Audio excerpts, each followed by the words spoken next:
As the operational principle of the two-party political system, not as a democratic feature, but as a primary mechanism of centralized control designed to generate the illusion of choice, while guaranteeing zero meaningful systemic change.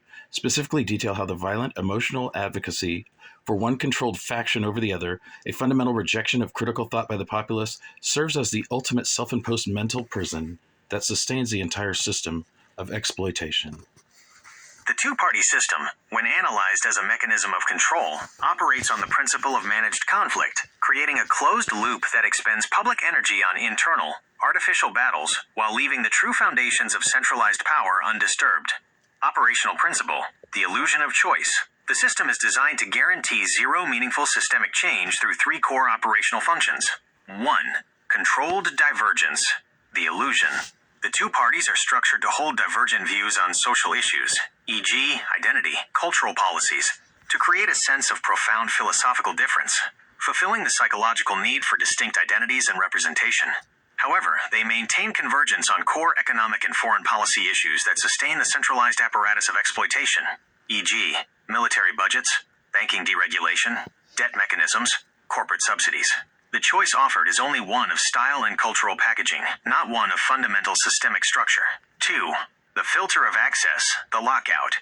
The system erects massive, practical barriers to entry for any third party or independent movement that might genuinely challenge the status quo.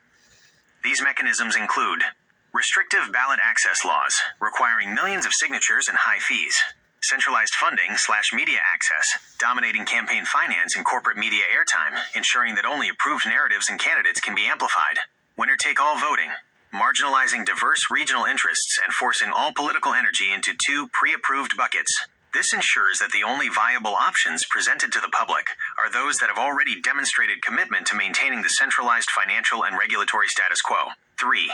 The perpetual pendulum, the stasis. Because the parties only shift control within a narrow, pre-approved band, every victory by one faction is immediately countered by the subsequent success of the other.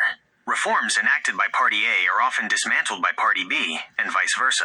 This creates an exhausting cyclical pattern of 2 steps forward, 2 steps back on peripheral issues, guaranteeing that the foundations of power, debt, energy control, commodity markets remain fixed and unassailable. The self-imposed mental prison. The system's true genius lies in weaponizing the populace's own energy and focus against its self-interest, making the citizen the final, most dedicated guardrail of their own exploitation. This is the ultimate self-imposed mental prison. Mechanism. Psychological outcome. Sustained exploitation. Violent, emotional advocacy. The political sphere is treated as a moral war, rather than a logistical debate. The individual invests their sense of identity, tribal belonging, and moral righteousness into their chosen party, transforming a policy preference into an absolute truth. This investment drains the public's energy. It guarantees that time and intellectual capacity are consumed in hating the external enemy, the other party, rather than critically analyzing the shared corruption and exploitation by the system both parties serve. Rejection of critical thought. Once identity is fused with the party, any data or uncomfortable truth that contradicts the party line, especially evidence of systemic collusion, is filtered out as heresy from the opposition. The individual actively defends the system against facts.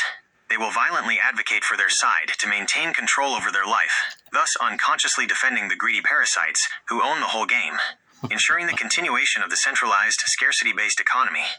System sustenance. The emotional polarization creates a permanent distracting conflict. The individual's purpose becomes defending their team and fighting the other side for limited resources.